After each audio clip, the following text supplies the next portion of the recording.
সোমালিয়ায় জলদস্যুদের কবল থেকে মুক্তি পাওয়া ২৩ জন নাবিক এখনও চাকরিতে বহাল আছেন বলে জানিয়েছে কর্তৃপক্ষ। দুবাই থেকে তারা সাগর পথে দেশে ফিরতে পারবেন বলেও সংযুক্ত আরব আমিরাতে এক সংবাদ সম্মেলনে জানানো হয়েছে। মেহেদী হাসানের তথ্য, ভিডিওচিত্রে মিথিলা নাজনীনের রিপোর্ট। বিকাশে কম খরচে ক্যাশ আউটের লিমিট বেড়ে ৫০,০০০, প্রিয় এজেন্টও ২টা।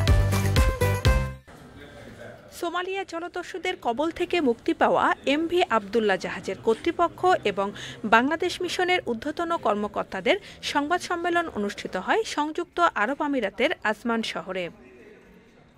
সেখানে সর্বশেষ পরিস্থিতি তুলে ধরে কর্তৃপক্ষ জানিয়েছে ২৩ জন নাবিকের যে কেউ চাইলে চাকরি থেকে অব্যাহতি নিয়ে দেশে ফিরতে পারবেন। তবে নাবিকদের মধ্যে ২ জন ভিসা পাওয়া ফ্লাইটে দেশে ফিরবেন বলে জানানো হয়, আর অন্যরা ফিরবেন জাহাজে। অন্যদিকে জাহাজটি চালানোর জন্য অন্য আরেক দল নাবিক এরই মধ্যে আমিরাতে অবস্থান করছেন। জাহাজ ভর্তি কয়লা আমিরাত পোর্টে খালাস করে চট্টগ্রাম ফিরবে।